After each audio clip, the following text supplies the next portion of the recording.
What up, what up, what up, and what up? Salute to my brothers. Absolutely. Gunner, what up? Tag, what up? My brother Tag. What we doing? Make OG sure you Wisdom? check out the OG Wisdom podcast. You know what I mean? Being live and raw from a Val Lagoon. Good show, my niggas. I love y'all. Most of our leaders come out of organizations. You have to be a part of an organization to be an effective leader. But how do we determine if you're an effective leader if you don't organize the people?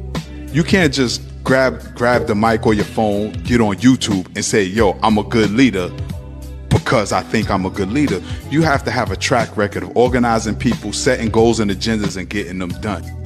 Yeah. Politicians I don't really like. Activism is different because, you know, you got a goal. It has nothing to do with politics.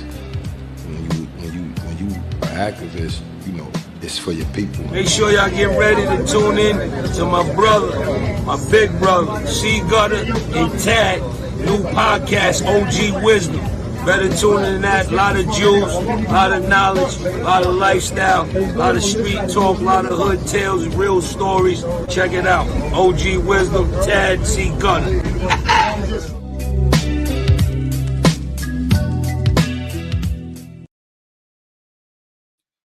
All right, family. Mic check 1 2 1 2. Mic check 1 2 1 2.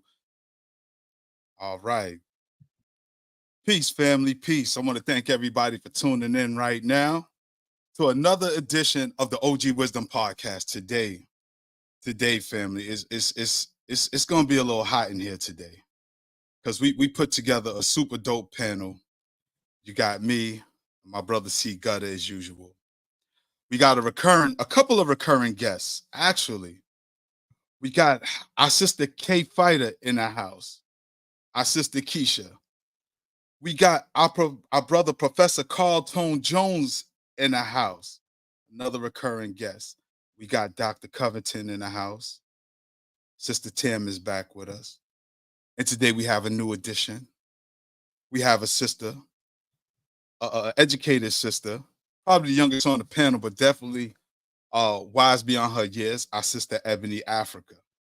All right. So while I let everybody get situated in the back, and I'll be remiss if I didn't shout out my big brother from the Beantown, from the straight Black Pride movement, my big brother Salih Rowe. All right. Family, when y'all ready, I want y'all to give me a thumbs up so we can bring all of these power hitters, because I know 2 hours ain't gonna be enough for today, but we just gonna tease the people a little bit. All right, we gonna tease the people just a little bit. I want to bring in our sister Tam. Sister Tam, how you feeling? I'm good. Hold on. Oh Lord. We got sister Ebony Africa in the house. Our brother Professor Carl Tone Jones in the house. My right hand hitter, my sister from another mister, Sister K Fighter in the house. My big bro, Salih Rowe in the house. And while we wait for Gutter to give me the sign to bring him in, and we wait on Dr. Covington to come up in here, I'm super excited. My heart is racing. I'm nervous like I never did this before because this is my tribe, my village, and they don't play no games.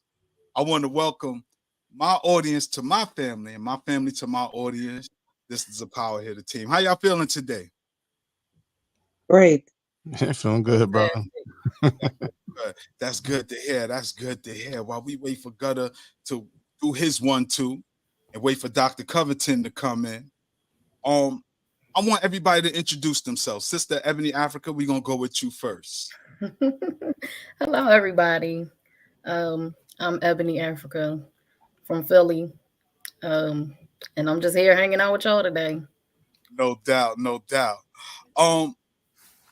Brother Professor Carl Tone Jones, for those who might have missed you here before, give them a refresher of who you are. Well, I'm a community activist,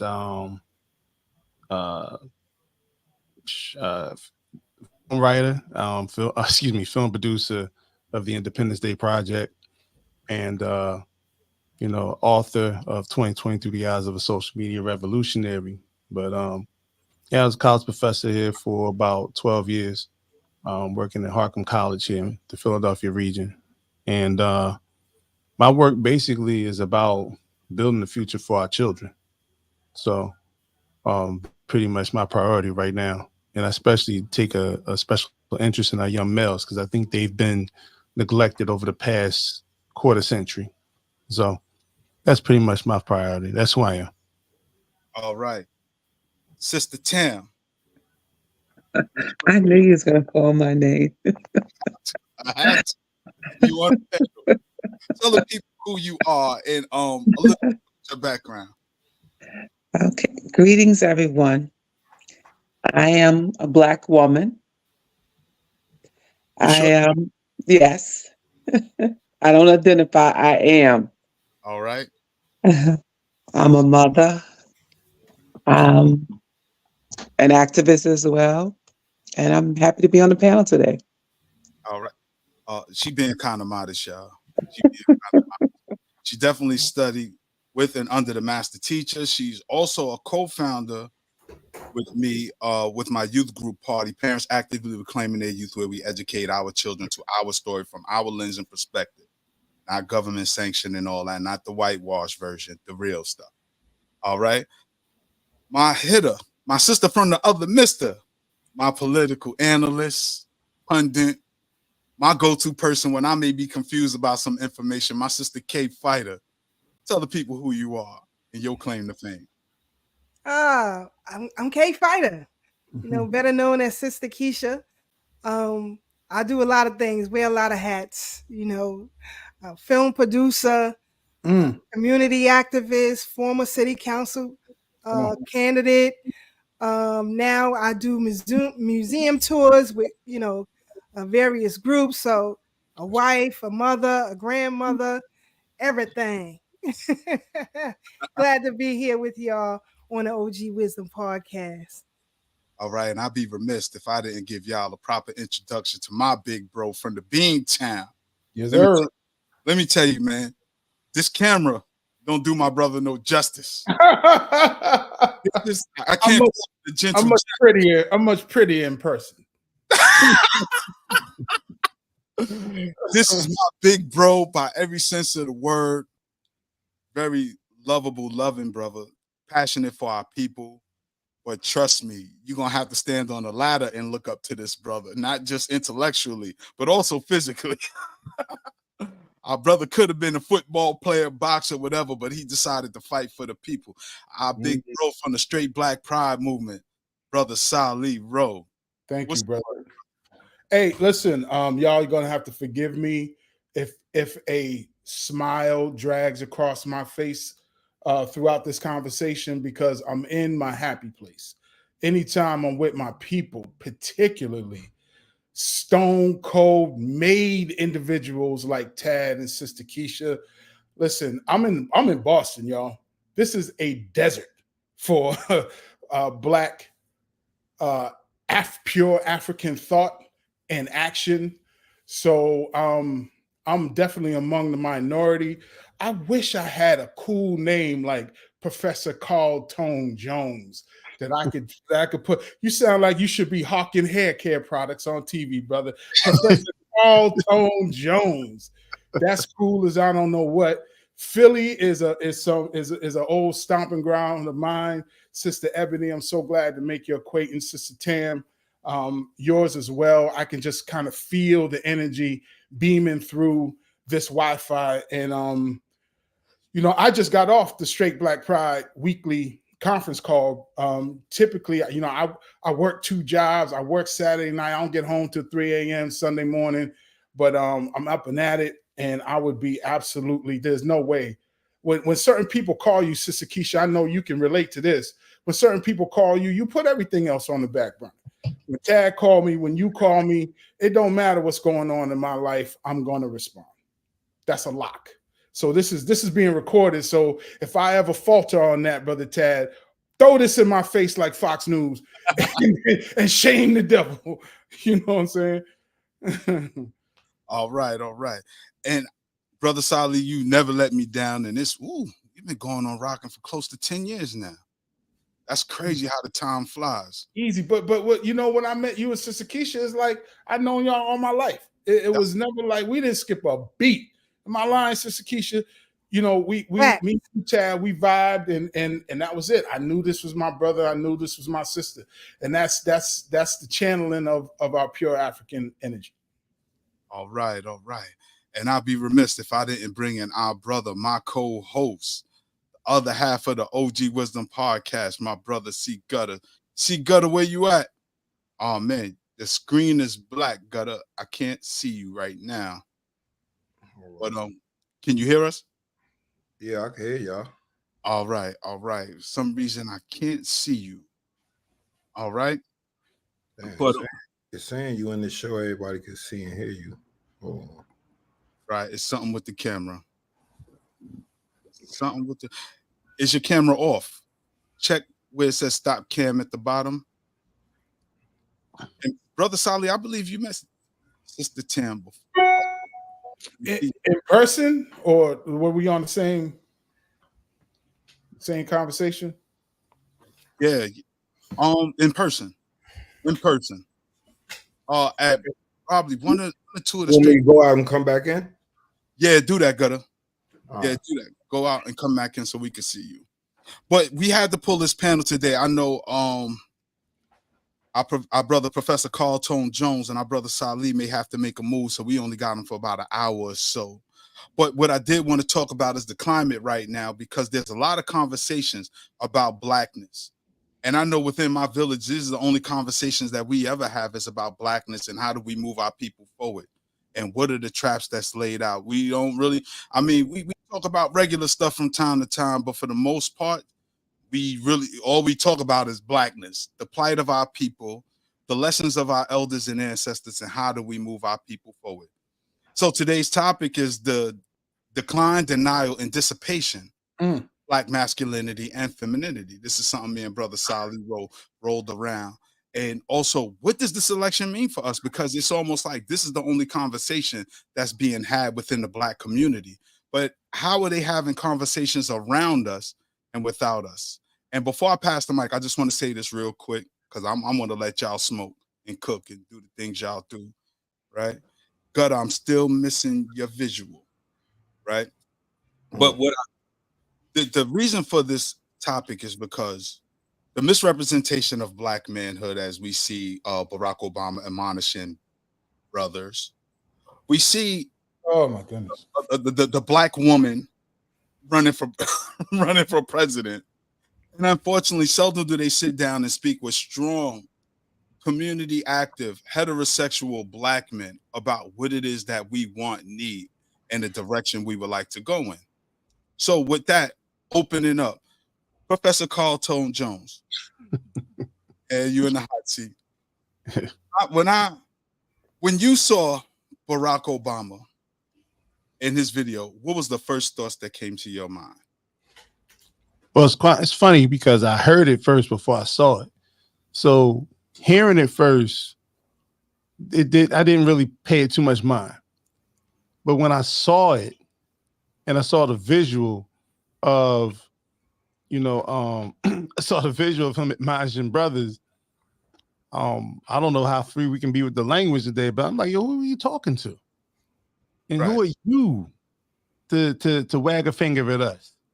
Because you got the benefit of the doubt of the community without anybody truly knowing who he was when he was elected. He didn't utilize that currency to better our condition, in my humble opinion.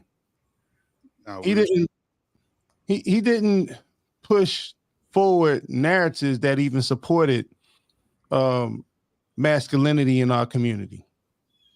So when you, of all people, who don't share our background, who you're not really, you have to learn how to be a Black man. Like, not just a Black man, just Black culture. You have to learn it. You're not in no position to disrespect. And the whole concept of thinking you could tell us and call us out as Black men and scold us like we're children was the ultimate disrespect. And I was glad to see a lot of people responding to that, both brothers and sisters responding to that, because that type of disrespect is not just disrespectful to black men, it's disrespectful to the black community. Ashe. Brother Salih, what was your thoughts? Number one, brother, I was absolutely incensed. It was a lot like what Brother Carl Tone Jones was just saying. More than just I'm all right. Checking my emotional response is typically what I tend to do in cogitating or processing whatever's said at any point. So I'm a passionate brother. I'm a Leo. Shout out to Sister Keisha. I'm a July Leo. So I'm fight first. It kind of belies my everyday kind of tone and posture. People won't think that. But yeah, now when it comes to our open enemy, which I've designated Barack Obama very early on as our open enemy. It's more or less, let me hear what this MF is talking about, as opposed to being totally open to whatever it is that he says. So my emotional response was immediate. I was absolutely incensed, and it lingered for days. I come from a sports background, and starting from the ground up. I was also a late bloomer. So my skills didn't catch up to my size in either basketball, football, or whatever, but mainly basketball until later on. So I had to earn my way up. We used to hoop, right? And there would be 3 courts, and they were designated by your skill level. So I started on the least skill court and worked my way up to the top court. But when I got up on the top court, I stayed there. If you were making the transition from a lower court to the top court, you kept your mouth shut until you able to prove yourself on the top court consistently. On the scale of black manhood, Barack Obama isn't even in the gym. Ooh. So how are you talking to me, Carl Tone Jones, Brother Tad, Brother Gutter? How are you even opening your mouth to us? You get on, even when you get on this court, you could survive, but you can't dominate. There's at no point. I'm gonna end this because I can go on for this because my heart's in it now. Shut your mouth, bro. Until you're able, talking to Barack Obama, shut your mouth, bro. Until you're able to show at least flashes of consistency of being up here with the lions, not the dandelions. Barack Obama, he chills with the dandelions. You up here with the lions now. Woo! You gonna talk to us about what it is to make decisions as a black man? You're neither black or a man. Let's go there. Drop the mic right there, Brother Salih. Brother Gutter, did you get to check out Barack Obama's speech to black men? Some of it. What was your thoughts? What you heard? Yeah, because I heard a little sound bites too. And what I heard, I didn't like. Typical. Typical, right? I generally don't rock politicians. Hate politicians. No matter from either side, because they still working within the construct of white supremacy. So like I said last week, is you dealing with motherfuckers picking the lesser of 2 evils. Yeah. When you're dealing with Democrat or Republican, you picking the left of the 2 evil. Who's gonna fuck me less? Nah, for real.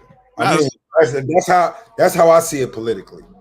No, you know what I'm saying? Because neither one, you gotta understand. The reason blacks were able to be in the Republican party at one time is because Democrats wouldn't let them, because that was the conservative party. All it did was switch. So now is the party where we let you in because you benefit us. You understand? Whereas before it was the Republican Party that bring the niggas in because it benefits us. You understand what I'm saying? So all it did was switch. So how can I fuck with either one of them when you know the history?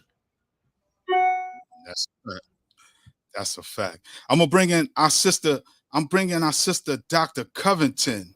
Sister Dr. Covington, I'm glad you were able to join us today because I definitely want to hear what the sisters have to say. When I heard Barack Obama, it just took me back to the plantation mentality where you got your house Negro, where he's always going to admonish those who's trying to break free, those who are trying to think for themselves.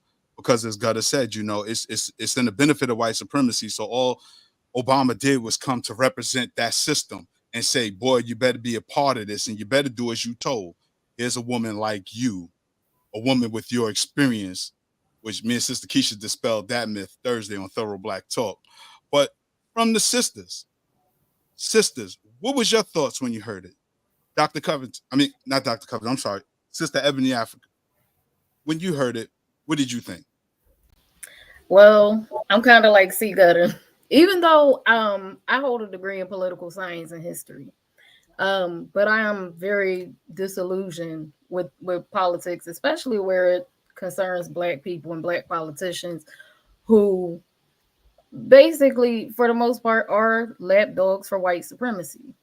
When it comes to Barack Obama, again, there's never he's never really done anything for us when he was in a position, like you said earlier, to do anything for us, and then to come and admonish Black men, basically whipping Black men into shape. That's what that was. So, I mean, I've kind of tuned Barack Obama out since before his even his second election because of that behavior. You know, you and I talked about it when he went before the Black Congress. You know, because he's two different people when he's depending on the audience that he's talking to, and whenever he goes before Black people, it's always an admonishing tone. I'm gonna talk down to you. I'm not, but when he gets in front of white folks or mixed crowd, it's a different story. So like I said, I've tuned him out for years now because of that. Those are my thoughts. Thank you, Sister. Sister Tam, when you heard it, what was your thoughts? Pretty much the same. To me, I just feel like it's not even important for him to even do that. And, it's meaningless. It's more of a platform for them. And I don't understand why they feel that it's so important. They feel like we don't have a presence in this country, but yet and still, they always are looking for our opinion, or they're just using us to, like marketing us to get their agenda across. Okay. Dr. Covington? Oh, greetings, everyone. Greetings. I was sneaking off to just look up something that I wanted to be able to speak intelligently about, and now I'm trying to come back to you guys. Oh, there. Sorry, you guys. And now I'm trying to come back to you guys. Apologies. So I just want to say greetings to everyone. Apologies for my tardiness. Let me start there. Sisters, it's good to see you. Sister Keisha, so good to see you again. Ebony, were we together before? I'm not sure, but I think Sister Tam was with us before when I was on. And so greetings to you ladies. I saw someone in the chat who said, I think it was Fawn Nessa. She said, using biracials to control us. So that was so poignant. There she goes.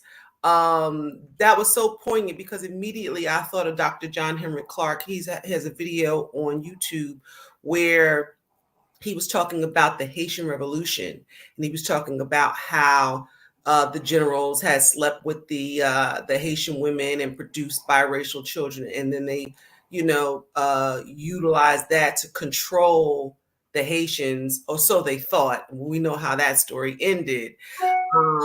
But I think that she was on point when she said that, because when we look at Barack Obama being who he was, a biracial, a product of biracial union, I think that has always been the case.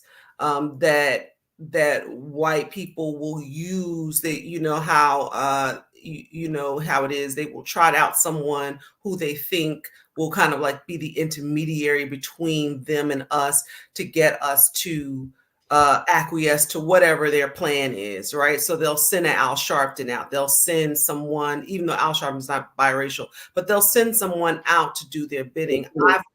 I've often referred to Barack Obama as the Manchurian candidate, right?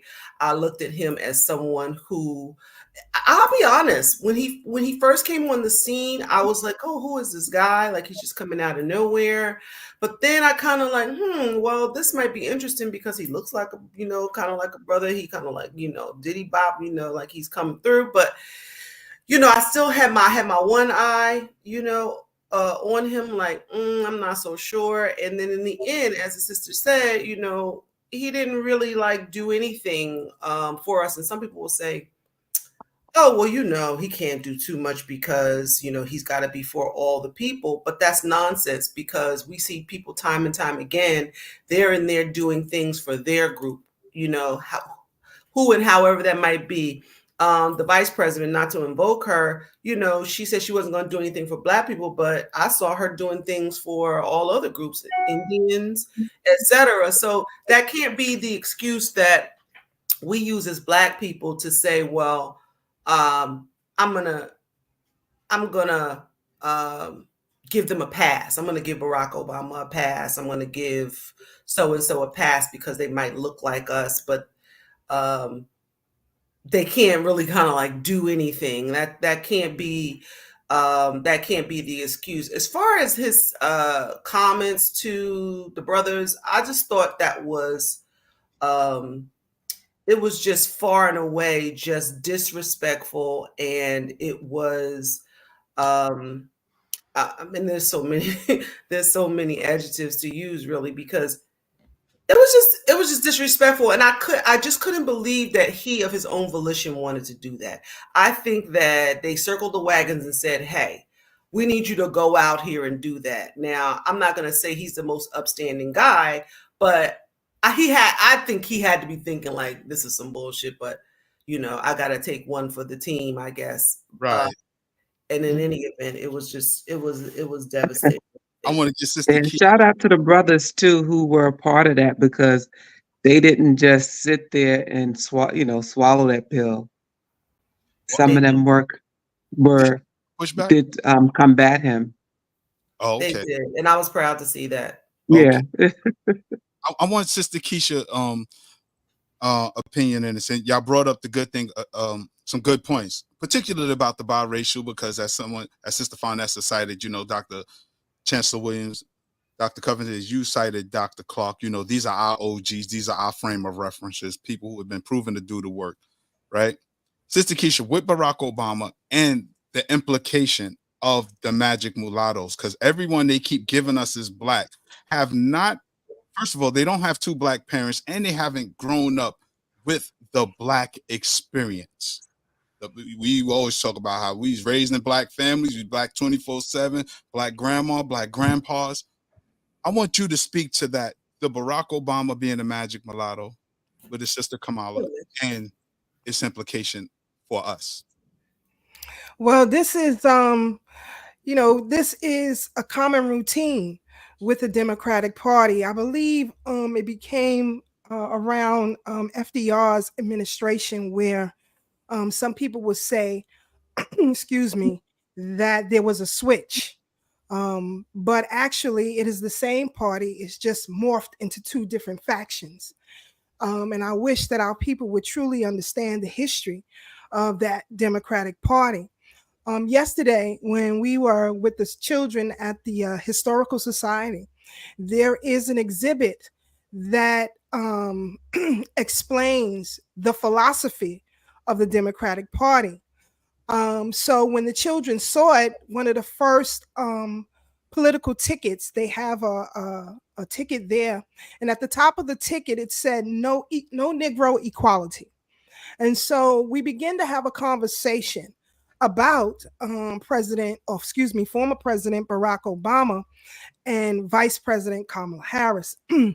One of the children mentioned that, we've had Black representation, if you will. But I had to let her know that we decide what is Black. Those of us who have the experience, those of us who come from a Black foundation, meaning both sides of your family are Black, we decide who is and who isn't. And it is high time that we gatekeep our culture. So Barack Obama, in his disrespect of Black men, is nothing new. Here it is, someone who came in as an imposter, operates as an imposter, have been held up, if you will, transracial. I will use that word. He is a transracial person. He isn't, as Brother Tad mentioned, coming from our experience. Here, this man came in with a whole different name than what he was growing up as, Barry Santoro. So all of a sudden, now you're Barack Obama. That is a ploy, or that was a ploy to attract Black people, because, as my brother, the history hitman, always says, we have lost so much that when we think we're winning, we want to grab hold to it. And I had a lot of arguments with a lot of people when he was running in 2008. And I was trying to get people, even in organizations that I belonged to, who were very pro-Black, wanted to get behind this man, but negate the fact that Cynthia McKinney, a real Black American, was advocating for us primarily. And we really missed that boat. And so, I do believe that our ancestors are ecstatic when we do well, but they will punish us when we do wrong. And Barack Obama and Kamala Harris is our punishment, because we refuse to disengage from this duopoly. You have a political science major here on the platform. She can give you insight as well, that this duopoly is never going to work for us. Any Black man worth his salt shouldn't take anything that Barack Obama says, that you should use in your canon. You should always, always, always separate yourselves from him, speak out against him. The same with Kamala Harris. Those of us who are on this platform, some of us are wives and mothers and grandmothers. Well, I have a moral integrity. Brother Salih said we are July Leos. Our integrity use our actions, if you will. And so, being a wife, a mother, and a grandmother with integrity, I can never, ever endorse a mistress, a career mistress at that. So you have to get your moral talent, your moral compass in order. The same with Barack Obama. As a Black man, as a heterosexual Black man, a loving Black man of your women, of your children, of your community, how could you even think to consider any commentary or vote for a transracial homosexual? Something is wrong. So we have to get our moral compass in order. Even to engage in politics, first of all, we got to clean ourselves up. Hey, wow. Yeah. I know. Yes, Ebony. I want, because I know we don't have Professor Carl and Brother Salih on for long, because they got to make moves. So before me and Gutter just let the sisters cook like they always do, and Sister Keisha done turned the flame on high. Brother Salih, the decline and denial of Black masculinity and dissipation. I want you to speak to that specifically and the pitfalls that it is for us as Black men. Because again, conversations are being had about Black men, around Black men, same as with the sisters. That's why me and Gutter thought it was important to let sisters speak for themselves. We're not going to speak, as the audience can see, the sisters are more than capable of representing themselves and what Black womanhood is, right? But Brother Sal, I want you to speak to that specifically, given they given us the Mark Lamar Hills and what's the Roland Martins and on the DL Hugleys. Speak to that, please, brother. Bro, we might have to do a whole nother. Let me just say this. Tip of the hat to Sister Keisha, because as usual, bullseye after bullseye after bullseye. Salute to my brother Michael Grays in the chat. Yes. Number one, that's one of the brothers who I patterned my game after, if you will. Salute to my and straight black pride to my sister Farnessa. Something Dr. Covington said that was really sparked something, and something that I've been looking into recently. Keisha, you may have a little bit more detailed information on this. The first time, and Sister Ebony kind of hit on it too. First time Barack Obama comes around, he wasn't the DNC's first choice to pull this whole magical mulatto thing. That was Harold Ford out of Tennessee. He was married to a white woman. We cannot omit the fact that Michelle Obama, in many people's eyes, particularly for the Black woman, legitimized Barack Obama because he was married. We were so used to seeing these people that we don't choose. You know, that's part of the issue, is that when our antennas go up, when we're given our heroes, we're given our leaders instead of us choosing them. Barack Obama being given to us, we make an assessment of him. He don't have a white wife. He don't even have a light bright wife. And that galvanized Black women in droves to vote for Barack Obama. For sure. When I saw Barack Obama, I was immediately skeptical because he made his announcement speech from Gettysburg, Pennsylvania, and then he started to reverberate a lot of the words from Abraham Lincoln. And I said, okay, well, this dude is supposed to be the change dude. How are we going to have change speaking the same old rhetoric? That's why I was immediately taken off about Barack Obama. And then I started to, I'm hearing the boo birds and, Saul, give him a chance. And whoa. All right. But that's that. So I voted for him in 2008, never again. And then I learned consequently who he was and how detrimental he was. But bringing it back to this conversation, also, his commentary was bracketed by one Magic Johnson, who was, this dude, here's a dude that can barely put together a cogent sentence, who can barely articulate. And if we're going to talk about manhood, I'll acquiesce his blackness, but I will not acquiesce his manhood. Talk about it. And you talked about it, Sister Keisha, morality, and I'll end it off here. I really want to hear what Carl Tone Jones got to say. Get Puff, vote and die. Say that again, bro. I said, don't forget Puff, vote and die. Vote or die. Yes.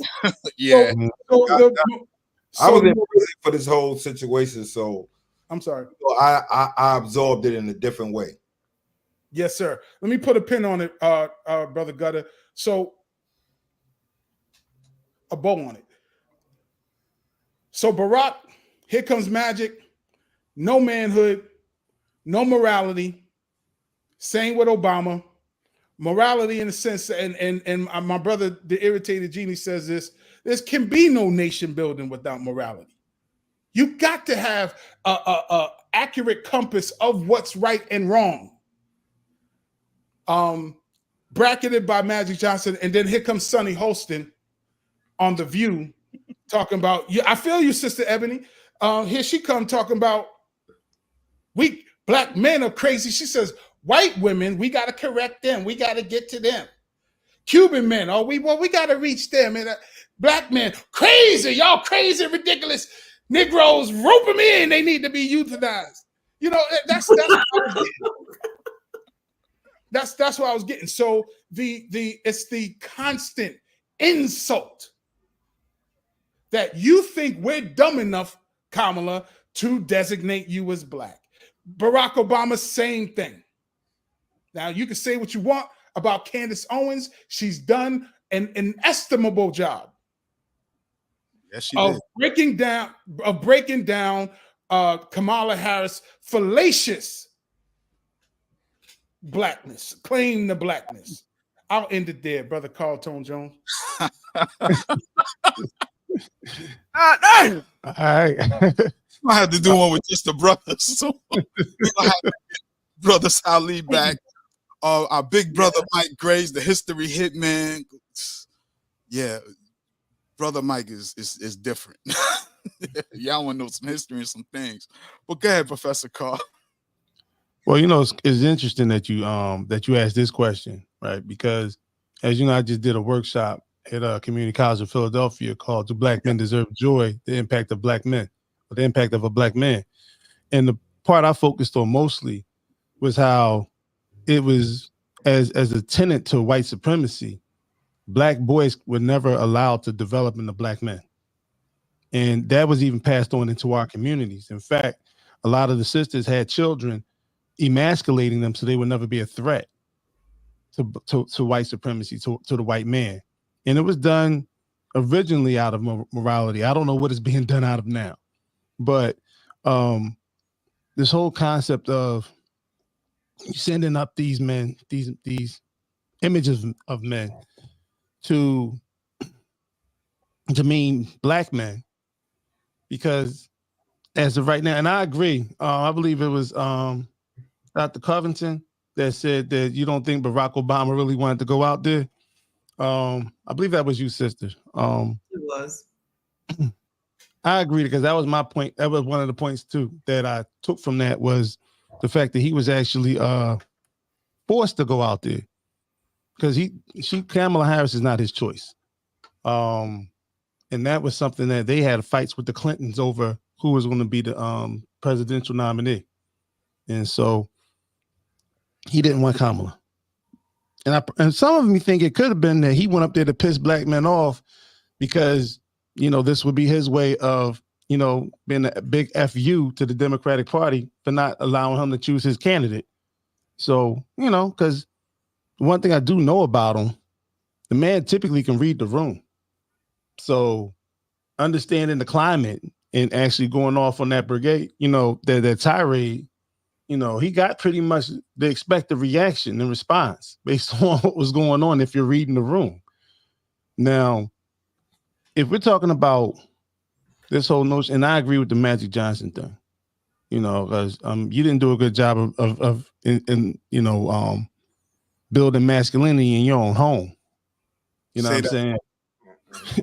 Say that. You can't tell me how to be a man when you couldn't tell your son how to be a man. Got a 6'10" boy.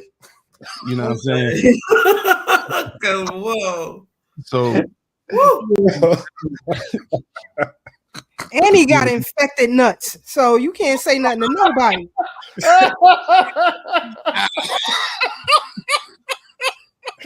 Not the nuts. Hey, yo. So he's been zapped from several different angles in regards to that. But I'll go back to something that Wesley Muhammad said in the film Buck Breaking. And he said that whole notion that black men are seen as the women of the world in regards to the relationship of nations of other men. And that's because of our battle in white supremacy. You got to remember, we're the only ones that actually fought Europeans and actually had victories over Europeans. They took and dominated everywhere else they went in the world, to the point where even the whole Haitian Revolution, to where you had Napoleon making a claim or making a plea to the rest of the European nations to not allow black people to get power, because this is what these niggas will do, you know. So looking at, he was just remembering when niggas had power in Europe before. So yeah, exactly. So ain't want to go back to that. Hell no. And one of the things I think there's a lot to go with this, but I think one of the biggest caveats to this right now is that you're starting to see brothers who normally sit in the background and play it cool. Now you're seeing a lot more brothers standing on their own 2 feet, standing 10 tones down on manhood. And I think that is the difference now. Before, what Obama did was similar to the movie Roots, when they were hanging Kunta Kinte and the slave master was saying, "What's your name?" But the one using the whip was another brother on the plantation. Obama was that brother on the plantation, but this time, brothers, our hands aren't tied up.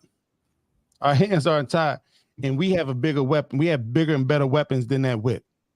And I'm starting to see that turn. So, in regards to the attack on masculinity, which we know that's been our genitals were the trophies during the Jim Crow era. That's right.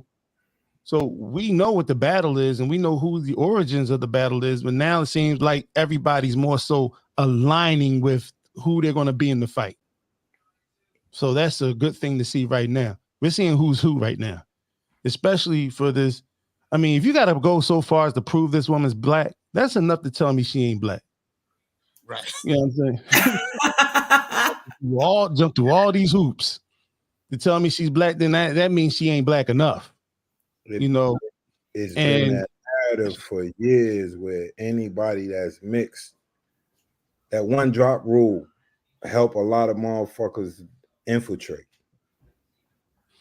And I'm glad to see that we're starting to point out the infiltrators now, because there have been time when we would allow this to brush over. Obama's the prime example. The time we allow this to allow that work to wash all over us, because we don't want to be haters and all this. No, now you're seeing people saying this election is more important than the people that's in it, for the reasons that it is. A lot of people now are standing their ground in terms of who they are nationally. And you're starting to see the nationalists of this country in terms of the black community. You're starting to see who sticks with what and who just follows the party line. And so I'll land my plane there for now. Brother Gutter, anything you want to add to that? Nah, everything he said was on point. That's right. I just was, I was just speaking on the Napoleon part. The Moors is over there, and we was part of black royalty over there for hundreds of years. So he ain't want that to come back. Right. Mm-hmm. It's true. Carthage we have to remember. We have to remember when Hannibal was doing his thing. The slogan was "Carthage must fall." Yeah. Yeah. Mm-hmm. Yeah.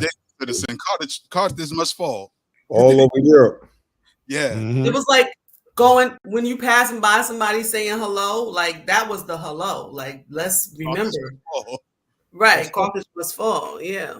Yeah, Dr. Covington, you're absolutely right. That's what Dr. Baruti or Baba Baruti said to us, is how we should use a Bibi Fahodier. Yes. And he used that example exact. He said that the Romans greeted each other with "Carthage must fall." Yes. Really, really quickly, if I could address something C. Gutter just said about the one drop rule. We really need to do a hard look at that. And know that at least historically, the one drop rule was used as a device to exclude more black folks, to continue to oppress us. It wasn't some inclusionary welcome mat. No, right. That was used. That one drop rule was used to continue to oppress us. Yes, sir. Thank you, bro. And I'm glad you brought that up, because this is a conversation me and Sister Keisha had on the show not too long ago. We were talking about the one drop rule, and even, no disrespect to the ancestors and the authors that came before us, but J.A. Rogers would call people black based on the one drop rule. And I want people to really be aware that is, as you said, it was exclusionary. That was a racist ploy to keep anybody associated with blackness out with no basis in science. Thank you, Sister Vanessa, for That's bringing right. that up. No basis in science. Go ahead. That's right. And unfortunately, we still subscribe to that racist ideology that if you have one drop that you're black, but it was in their sick mind that if you're not pure white, then you're not white at all, because they were supposed to be the representation of purity, but that was their idea. We know that not to be any type of facts or truth, because they weren't even hygienic as a group. And this is their history. This is not ours. We know for a fact. But you let them tell it, they'll let you know they didn't bathe on a consistent basis. Even right now, when you look at that shit right now. celebrities, exactly. And it's not us saying it, it's the Hollywood celebrities, the A-listers saying that they don't bathe or they don't work with certain art celebrities because they don't bathe. So I want our folks to get deprogrammed from this foolishness that we have on what is and what isn't blackness. Again, not to dump on J.A. Rogers' work, but I remember reading some of his books, and he would talk about the 6 black presidents, and these people weren't black by no stretch of the imagination, by no definition of what we recognize to be blackness this day and age. As Professor Carl Tone Jones said, Barack Obama in his book said he had to learn to be black. Why? Because he was raised by his white grandparents. I'm quite sure they was listening to Perry Como and Bing Crosby in the house. They wasn't Saturday morning to the Commodores. He wasn't even in jazz. Right. They ain't even rock jazz. So I think was listening to the what's the motherfuckers from Utah? Utah, the Mormons. The whole white family. They had the joint like the Jacksons. The Osmonds. Yeah, the Osmonds. Yeah. He was listening to that. He grew up on that. But King say, if I could jump in, I think, in talking about the one drop rule and, utilizing that I would characterize that as a tactic of war. Like we have to call it what it is. Yeah. It's a tactic of war, and they utilize it in moments of convenience for whatever they want to utilize it for. Going back to the Haitian example, right? So they used it to drive a wedge between Black mothers and their half Black sons, right? In terms of, what's the allegiance, whose side are you going to be on? They're controlling us, but don't forget that, you have a white father, right? So then they'll use it kind of in an opposite way where, Barack Obama, he's got at least one drop of blood. So now you have to see him as Black, and we want to use him to not only operate in America but on the continent with AFRICOM and all of those different ideas, right? So we have to constantly keep our antenna up on what war is, because it's not just guns and arrows and etc. It is sometimes. It comes through in very innocuous ways, and we have to be astute enough to kind of, not just realize that, but we have to, come against that. Constantly be speaking about it, coming against it. Psychological warfare. Yes, Dr. Covenant, I'm glad you brought that up, and Gutter supported that position because it is psychological warfare. Somebody in the comments said something I want Brother Salih to address.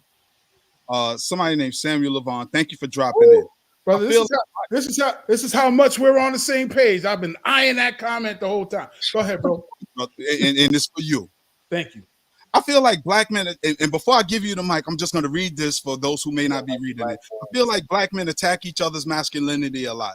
The moment one Black man don't behave the way that they think, he's no longer a man. As Dr. Covington just put it in its proper context, we are at war. And those of us who are in the knowledge, those of us who recognize the sacrifices that was made from our ancestors, and not just our historic ancestors, but by our biological family and ancestors, because we do have Black experiences with Black stories. Ask grandma, grandpa, and great grandma. Brother Salih, speak to this for me, please. My mother, God rest her soul, introduced me to the concept of Black nationalism. But my mother was also a impending feminist. Takes a lot for me to say that. But one thing she said, so as I grew up, it became a transposition of teacher and student. She became the teacher. I mean, she became the student. I became the teacher. So we would butt heads a lot. When in me trying to make clear to her certain concepts that we've updated. When you and I talked about this, Tad, of course we honor Dr. Chancellor Williams. Of course we honor Dr. Francis Cress Wilson, Neely Fuller, Amos Wilson. But we also are their dream of updating their the intelligentsia that they established. That's up to us. So we got to question the ones who we admire. Dr. Marimba Ani, and so on. So I had to do that with my mother. One thing she told me that I will never come off of. She said, Sali, every woman wants a man, and don't let her tell you no different. It took me a while to, I'll tell you how it ties into what Samuel Levon is talking about. It took me a while to understand that. I said that to some sisters that I knew that was in my age bracket. They found it oppressive, y'all. Oh, what do you mean? That sounds rather, toxic or what have you. No, every woman wants a man, and I know a lot of times women, when we exude and exhibit full-throated masculinity, they simultaneously detest it, but are unimaginably attracted to it. My point is this, brothers, stand on your square, follow your natural inclinations, because feminism and anti-Black misandry pervade in this society to where now it affects your behavior and your competency. You start double checking yourself, saying, well, am I doing this right? As it relates to what Samuel Levon saying, Black men, stand on your square. Somebody got to hold the line. So when we see indications of other brothers deviating from that, exhibiting departure from what we know to be full Black African masculinity, you goddamn right, you check them. Yes. Hey, brother, that's not us. That's it. You wearing skirt, I don't care who thinks it's cool. ASAP Rocky, Young Thug, whoever down the line wearing skirts, that ain't us. That ain't us. And now I don't know what brother will characterize as an attack, but it also is kind of like this whole thing of bullying. You know how much bullying we endured, see Gutter, coming up the way we came up. Oh yeah, it made us men. Yeah, going into that. Say that, bro. No, I was saying once you landed your plan, I wanted to speak on what he's talking about. Yes, sir. So the whole thing. Here we go, talking about the dissipation, the decline of Black manhood. Here we are. Mm-hmm. Yeah, we're talking about the times when going into that locker room. You know how much manhood I got from that locker room, from them coaches calling us P words. Somebody else to see that and be like, "Oh, you're destroying his masculinity." Nah, you're encouraging it. You're building it. And I know the sisters ain't gonna understand. It ain't for you to understand. That's our thing. I understand every time I see him, whatever that is, in the there's email. I'm like, the pronoun. Come on now. I'm gonna explain what I am. And that's right. Yeah, that's right, me. Bro.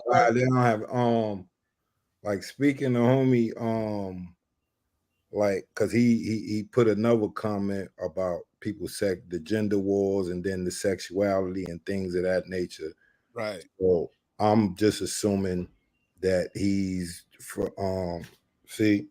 the sexuality and whatever divisive wars happen between us.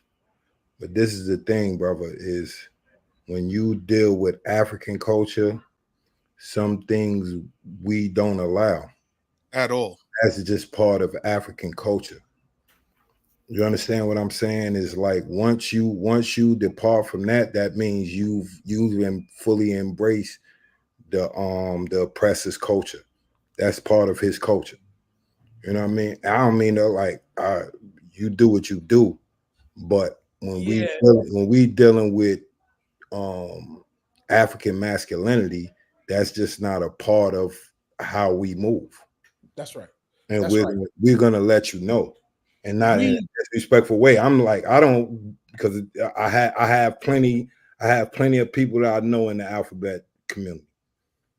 You understand what I'm saying? And we cordial, we cool, but I can't accept them into certain things. We're not gonna speak on certain things because now you're a part of a culture that I don't accept, that I'm diametrically opposed to. That's right.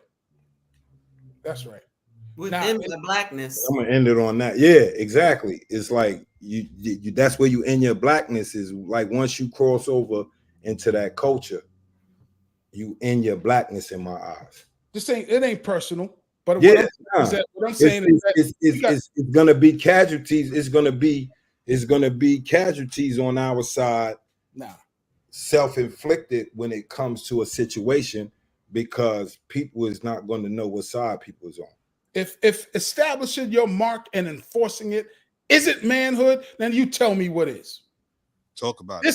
This is where it stops. This is where it begins. We, like Sister Keisha said, Kamala Harris, you can't tell me you black. We established the parameters for what's black, and you are found wanting. Yeah. Black men behaving the way they are now, you're outside the parameters of black manhood, and you have been found wanting. It is black manhood that allows us to look in them brothers' faces and tell them to their eyeballs and to their teeth, no. If that constitutes an attack to you, well, I'm sure that you'd agree that we're being bullied out here and all this other stuff. Yeah, that is found wanting as well. Step to the side. And that's all. That's all. Go ahead, bro. And then, as far as like you said, hold the line. That's right. When we're speaking to each other in certain ways, like that, like the example you was giving, like in the locker room with the coach. That's for us, even though we didn't gain it here. That's part of our rights of manhood. Yes, partially. You know what I mean? Because we don't get it. We don't get a traditional one here, so we get it through certain ways. You understand what I'm saying? And it's just, but we like, and also like the brother said, is like we never grow into manhood. They not taught us how to be man. So certain things we learn. You know what I'm saying? Us here, if we get examples from either our fathers, uncles, or whatever, you know what I'm saying? Even though they got kinks and stuff in what, you know what I mean? But we learn those little things coming up in our teenage years of what is a man and what ain't. Yeah, and that's important. Brother Professor Carl Tone Jones, as he said, he works with young people. He just did a program recently, this week.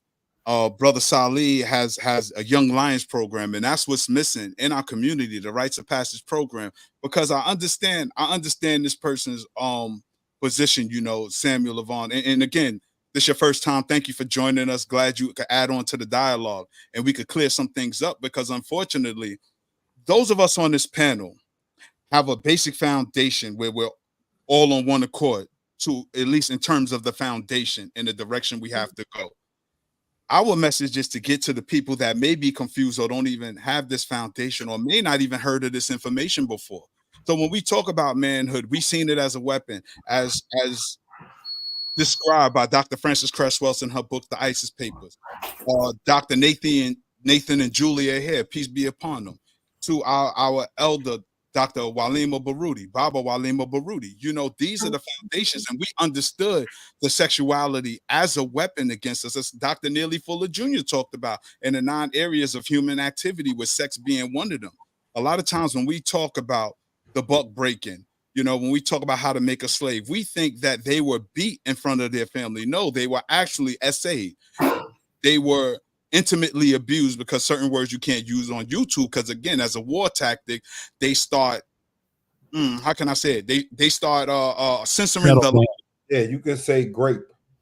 Right. Yeah. You know, black men were graped.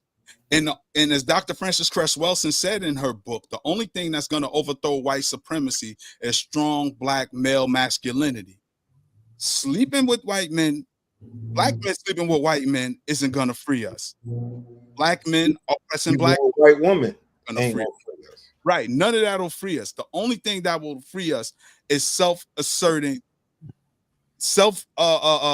determining behaviors and masculinity.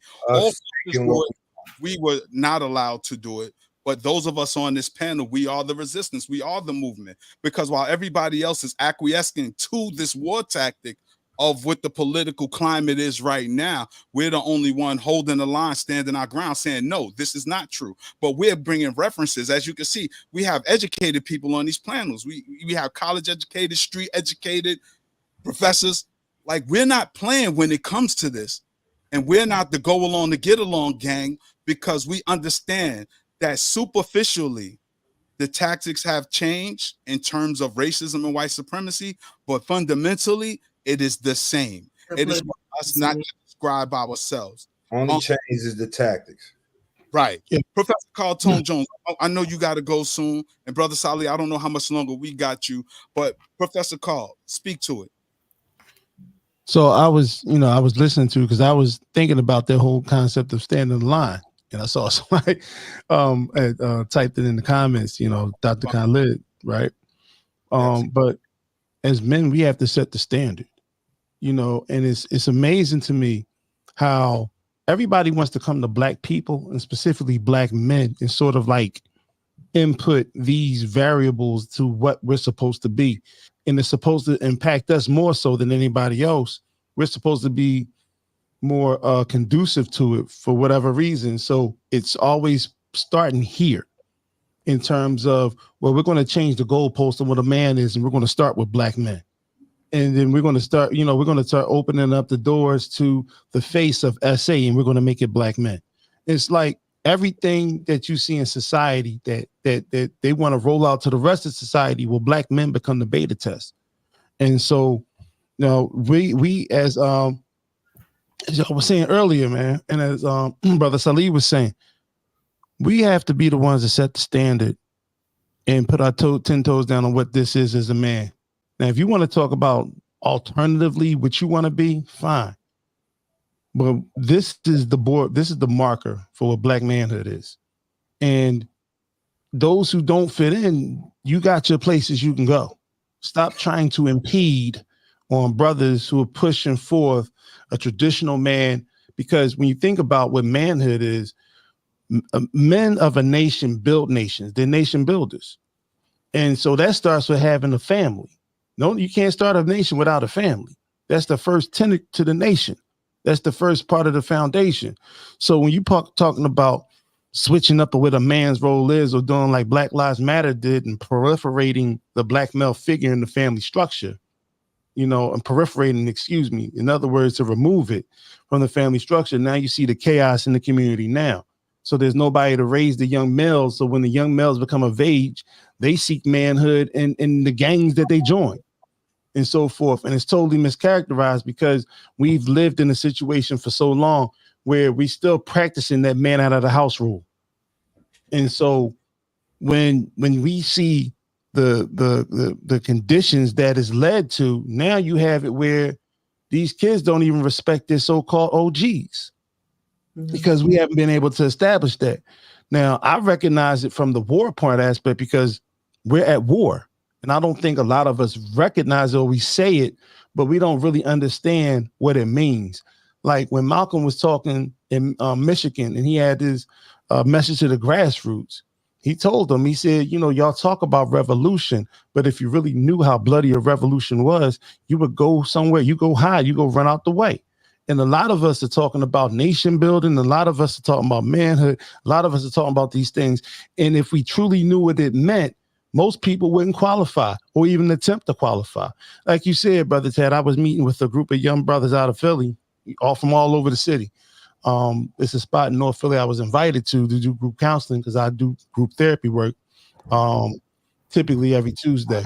So one of the things that we talked about with this group, and I asked them, who taught you how to be a man? And out of these 20 to 25 young men going around the group, they all raised the hand or they pointed to themselves. Some of them had the infinite wisdom to say that some of them had the wisdom to say, I'm still learning how to be a man.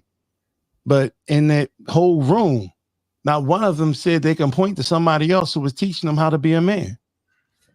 And that's one of the things that we had to realize and struggle with, because like most of us, we got the Frankenstein version of what manhood is in our community. We saw a piece of it over here. We saw a piece of it over there. And then we got the wrong type. We got the types that told us a man is being the man is how many women you sleep with. So when a boy was S8 at 9 years old, he was celebrated. A 14-year-old babysitter got him. Could have been his cousin for all we know. But he was celebrated for that. And then when he becomes the next R. Kelly, we look at it, we don't go to the origin stories of the monster. So when we talk about how the black man are created, we talk about the Frankenstein monster that is the black man, but we don't talk about the Dr. Frankensteins who create that version of black men. And so that in itself, is a situation, because are we providing solutions to the cure, or are we putting band-aids on all of the symptoms? You know what I'm saying, when it comes to that portion of it. Brother, you dropping truth bombs right now. I want one of the sisters to chime in now, because what does, as Brother Salih said, all women want a man. For those, well, I know Dr. Covington has a son. Sister Keisha has daughters, but they have their men. Sister Tim, are raising girls. What does it look like for your daughters, or even because all you women have somebody? But what is it for your daughters that you're raising? When you look at what masculinity is, do you think they got a myriad of brothers they could pick from? Is it slim pickings? Like, what is it? And what do y'all look for in this village setting of spreading the family, extending the family? Any one of y'all sisters to jump in first?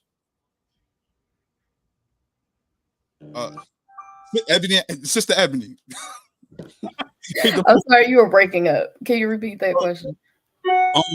Given the climate of the lack of what we see as a lack of masculinity in our community, raising children, what is it like for you? Do you have any daughters? Oh man, I had two boys. Two right. Teenage boys, 15 and 17. And I often wonder what the future is going to be like for them, because the whole idea is we talk about masculinity and femininity, what it is, and who's what. They have to deal with. It's going to be a time where they're going to have to ask, can I see your birth certificate? Were you born a female? And we're in a very strange climate. I live in a area, I live in Delaware, where it's 80% white community. I basically tell my kids, in the school that they go to, hey, there's a few black kids over there, maybe 20%, something like that, a little more. Look, if she can't use my comb, y'all know the rest, don't bring her home. So I mean, yeah, but as far as the it's just a lot coming at the kids these days. There is so many, like somebody else said on the panel, we're in a war, and a lot of people don't understand that. I think that what has to be established from the beginning is what is blackness. I don't think that a lot of people really understand what blackness is and what it means in this day and time. And it's very political when it comes to dealing with America as a whole and us being in the belly of the beast. I think that I'm gonna go to Dr. Claude Anderson with this one. we need to establish some organizations, first of all, politically, to put us in a position, first of all, to teach politics. And so that we're put into a position that we can actually understand the war that we're facing, to understand what's happening to us in the community. There's so much political ignorance, which leads, and as you said, is, we're dealing with 9 different areas of people activity. And so once we begin to put a face to the enemy, a face to what we're dealing with, and everything that's coming at our children, whether it's homosexuality, these kids having to face SA, as somebody else said on the panel, we really need to start dealing with those things and having organizations that can handle it. We need political blocks. The reason that they're able to put Barack Obama's and Kamala Harris's before us and tell us who our leaders are, is because we're not doing it. If we had strong Black political organizations that were able, we need to put our money behind and get out there and put a face to it, they wouldn't be able to tell us who our leaders are. They wouldn't be able to, give us agendas. They wouldn't be able to face our kids with homosexual activity in the media everywhere you look. They wouldn't be able to do those things. But that is what's making it so hard to raise children these days, because we're not organized in such a way where we can determine what's being taught to our kids, where we can determine what our agendas are and who's going to speak for us. And until we can do that, we're going to be faced on every side with a war. Yes, ma'am. Sister Tim, raising 2 girls, what does the future look like? Rather, 2 young women. Yes, you said it correctly. I have 2 adult daughters. One is 35 and my youngest is 27. My oldest one, she's not, as far as I know, she's not in a serious relationship with a man right now. Of course, I want to be a grandmother. I talked to her about it. I'm trying not to force it on her because I don't want her to just have a baby just for her mother. Clear it up, though. But she's not into girls either, right? I hope not. I could just say I hope not. But you said she's not in no serious relationship. I've had that conversation as well, and she's like, "Mom, please." Yeah, But unfortunately, we live in this environment where you have to have those conversations. So as far as I know, she's not. And then on one hand, I am proud of her because she moved, to Baltimore 4 years ago. And I am proud of the fact that she did not have a baby and she didn't move a guy into her apartment. She lives alone. But I do want her to be married, or at least in a relationship, and I do want her to have a child. So, I mean, I don't know. All right. You got a strong family. How important is it that your grandchild look like you? Or you don't mind if your grandchild got a grandmother with a dot on her head? I'm just no. Listen, we had all of those conversations. So they both know. And my youngest daughter right now is in a relationship and with a guy that she's been dating, and he's a chocolate guy. So I'm praying. Nothing wrong with the light-skinned brothers, but look, somebody is cracking up at me. But listen, I'm just being honest. Nothing wrong with the light-skinned brothers. Sorry. Don't stay black, right?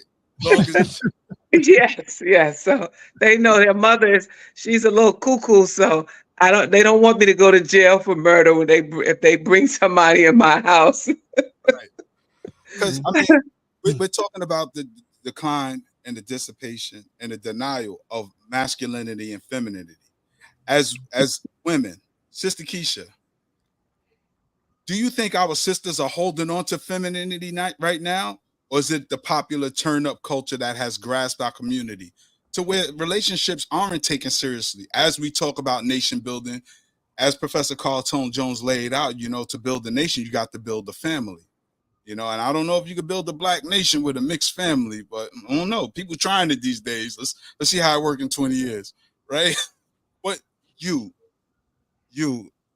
always are critical of our sisters, and rightfully so, because as brothers, it's almost like we're wrong. Even though I have daughters, it's almost like I can't speak on the behavior of black women.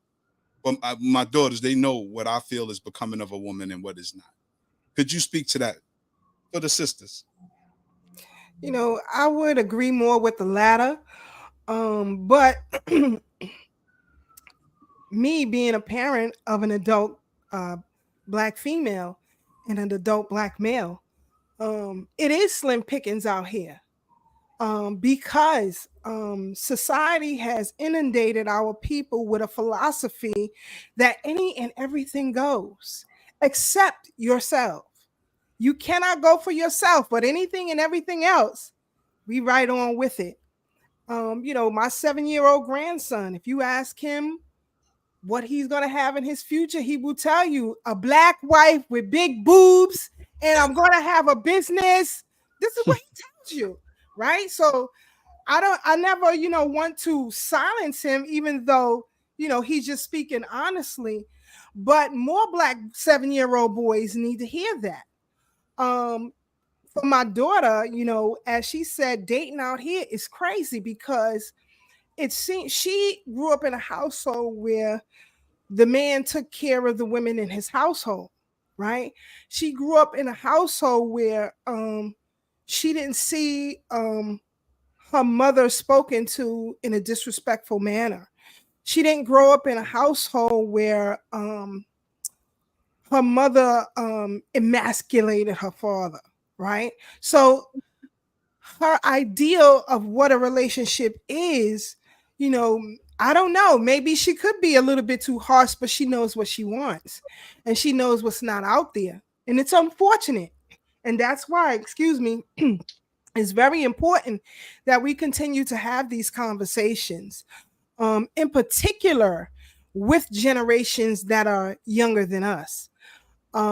Because if we can't have a free for all out here, and we have to check behaviors where they are, even though it may be uncomfortable for some of us, period.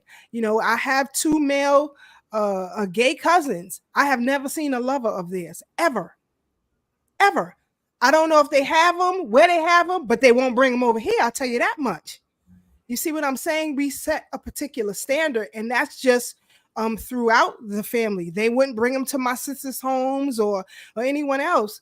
You have to have a standard, and we have to get back to the way we once did things as far as the family structure is concerned. However, we do have to deal with a lot of psychological traumas that we all came up with, because we don't want to repeat those behaviors either, because that is not productive. If they were, we wouldn't be on this panel having this conversation today. So we really have to check a lot of things that we have become used to and things that are foreign to us. And, you know, I said it before, we got to gatekeep our coaches. So when you come across Sister Keisha, I'm going to give you that work. So I'm in the city a lot, and I'm around the area of where The View is filmed. But I hope I see Sonny outside, because I'm going to G-check you for real. So, and Sonny, if this message go to her, you can ask the other politicians in the city of New York. I'm not the one to play with. I will G-check you where you at. So I hope I do run into her, you know. And some people, you know, those in media platforms have to ask yourselves the question, you know, those who are likened to Barack Obama or to Irving Magic Johnson, you know, why your own daughters are displeased with you, sir. If your own daughters are displeased with you, you can't tell me anything. Irvin Johnson, you, like the brother said, how you gonna tell black men what they should do? And your son, like Svanessa said, wears stilettos better than I can. So knock it off. You know, we have to be direct. And if I was in the audience, look, infected nuts, you be quiet.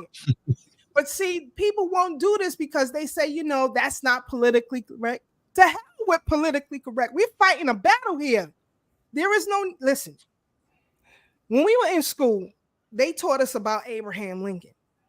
And they taught us about Abraham Lincoln and emancipation and all of that old kind of foolishness.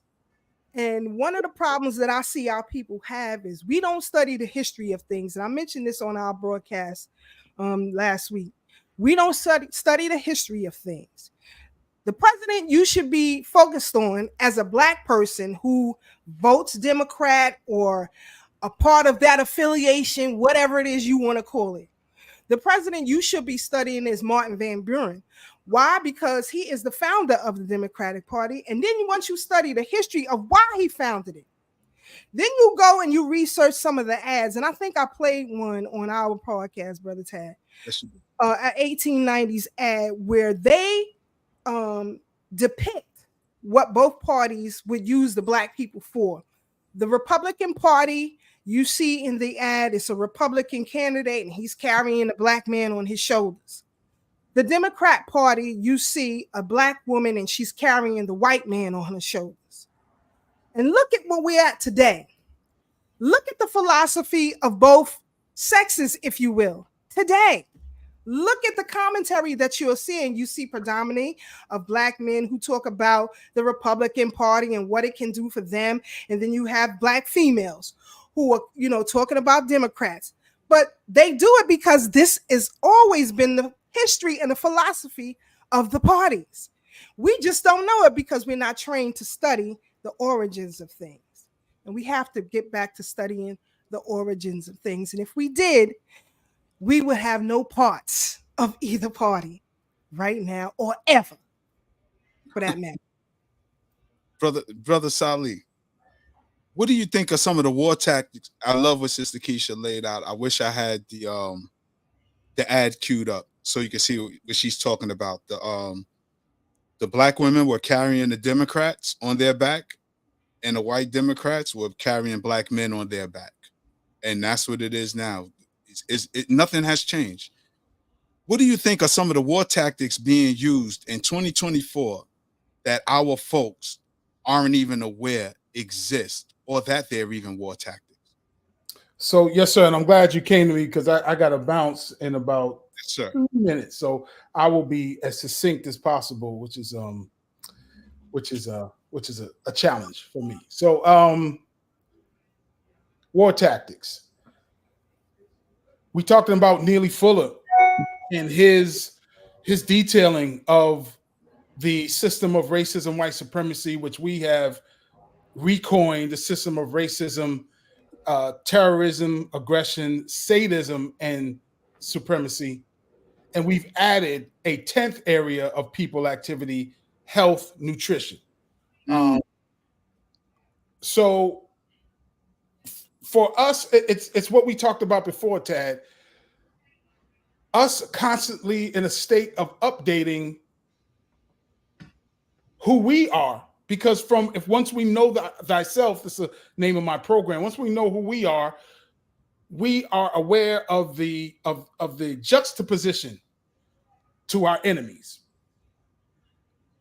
and then we're able to better, I would say, assess their tactics against us once we know ourselves. If we should not be again surprised, or we should have anticipated the enemy's direct offensive against our manhood, because that's who we've always been. This visceral Black masculinity has been the hallmark of African people. Am I lying? I mean, so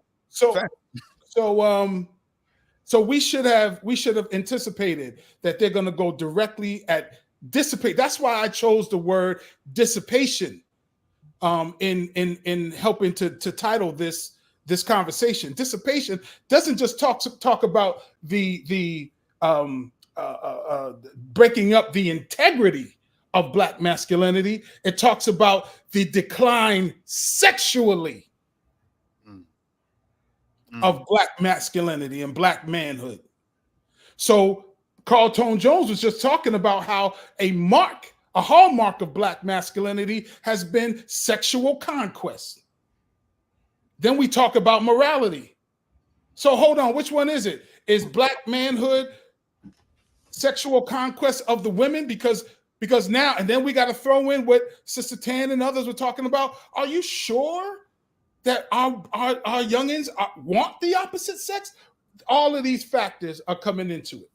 So if we're talking about Black masculinity, we got to be talking about the sexual decline. I think that the sexual decline of the Black woman is on full display. It's far more profitable. Am I lying, C Gutter? It's far more profitable than going off the decline of black manhood. Even though there are examples of Magic Johnson's son, or daughter, or Sauter, or son, or what's this other clown? Santana, sexual Santana. What else? This absolute monstrosity. You know what I'm saying? So right. So the war tactics, brother, are ever changing. Neely Fuller also talked about. He talked about in the 60s, Black men walking around in dresses. To see it come to fruition, we're here. We're seeing it. We would have called him crazy back then. So we have to constantly update our knowledge of the enemy, and in that, we have to really start giving the people that call themselves Jews or Jewish individuals their fair slice of this pie. My brother, the Irritated Genie, has written 2 books called "Jews Are the Problem," and the second one was "The Psychology of the Jew." Really interesting reads and formats of the books to bring you to different sources of information that will help flesh out the brother's perspective. Absolutely invaluable work. I got to get out of here, but let me leave y'all with this. The problem. Go ahead, bro. Let me leave y'all with this. Anybody, yes, ma'am. The books are fire. A couple more books that I'd like to refer. One, Dr. Tommy J. Curry and The Man Not. You got to read that. That is as life-changing as the ISIS papers was for me. Secondly, Brother T. Hassan Johnson has written a book on Black masculinity. I'm still halfway through that, but the work he's done through up to the part that I'm at now, I mean, totally eye-changing. I mean, totally view-changing. And here's what's interesting. I'll leave y'all with this. Here's what's interesting. Outside of Tommy J. Curry, I came to know about T. Hassan Johnson and other brothers, Ronald Neal and others, through Kevin Samuels. Wow. So as much as the sisters harp on Kevin Samuels, there are I got my issues with Kevin Samuels as well. He advocates interracial relationship, but I don't. He's unclear, or not, I don't think he's personally unclear on the homosexuality bit, but he don't go hard enough against it for me. So there's things I got with Kevin Samuels, but there's also some things that his popularity facilitated. And we have to take that for what it was. He talked a lot about From the Man Not. He talked a lot about From Sister Shahrazad Ali. You know, so there are some aspects of who he was and his popularity that we can glean from that will project our people forward. The brother, Man Not. I'll leave. Go ahead, Ted. Go ahead, bro. No. I thought you was stopping right there. Yeah, that's cool. I'm gonna let you go, and I want to thank you for joining us. Thank you, brother. Can the people follow you? Give them your information to follow you so they can get more of this good knowledge you be dropping, and we're gonna have you back soon in the near future. Best for me is Straight Black Sa on Instagram. That's the word Straight Black SAH on Instagram. It was my absolute honor and pleasure to be here with all of y'all. Sister Tam, my man Carl Tone Jones. We gotta get you in some kind of marketing, so brother, so we could capitalize on your name, Dr. Covington. Thank you so much, Sister Ebony, brother C Gutter. I'm hearing more and more about you, and not even from this circle, bro. Dig that. You know, I don't know if you've ever been to the Beam, but you know, I ran into a brother that knew who you were. Mike Graves in the comments. Hopefully, you're still there. My hat goes off to y'all. My sister Keisha, of course, I love you. Brother Tad, we will chop it up very soon, bro. Yeah, I was in the feds with a few brothers from the Bing. All right, well, maybe that probably was what it was. You know, family, a BB for Hody, 8 straight black pride. A BB for Hody, brother solid. Yeah, Professor Carl Tone Jones, I know you got to get ready to boogie in a minute too, brother. Any part you want to leave to the people and where they can follow you? Well, right now I have a podcast, Office Hours with Professor Carl Tone Jones, and you can find it at FetLife Station at FetLifeStation.com, or you can find it streaming. We have it streaming, and our network is True Crime True Story Network, the True Crime True Stories Network. And if you find that, if you look for that, then you'll find some uploaded versions of my podcast. And I've been going hard on this election thing lately, just breaking it down and analyzing it, not just from the local aspect of it, but globally. A lot of people don't know that, 3 times within the last year, we've almost had, nuclear fallout. You know what I'm saying? Just based on the diplomatic policies that's been going on under this current regime. So, there's a lot that I, I talk about. My focus is on building up the Black community and strengthening our thing with my young brothers, because I feel like it's our turn to step in and step in. I always say to the young brothers when I link with them, I'm apologizing to you because we created a world that we didn't prepare for you. And then we didn't prepare you for the world that you're in, but we blame you for everything that's wrong with it. And so, I take that, as an ode to our personal reparations to our community, and the things we have to build. And I'm in it 10 toes down. So, as always, I appreciate, coming to this platform, the OG Wisdom. You know what I'm saying? Brother Tad, man, you already know. You know what I'm saying? Love you from my other mother, man. Appreciate you, brother. Sister Keisha, appreciate you, sister, and just keep shining because every time you talk, I learn something new. And even if I didn't learn something new, I see it from a different perspective, and I respect that about you. You're the true definition of fair and balanced, and you do it from a place of love, and it's greatly appreciated. Brother Gutter, man, listen, I've learned about you and heard about you before I ever got a chance to talk to you. You know what I'm saying? So you're, as we like to call, hood legend. But you know what I'm saying? Right now you're giving the game, and we really appreciate that. And definitely got a link with the brother that just pulled off, that checked out, man. Catch up with y'all brothers when we get a chance to link up and do what we do. Sisters, Sister Ebony, Dr. Micah Covington, and Sister Tam, appreciate your wisdom and your input.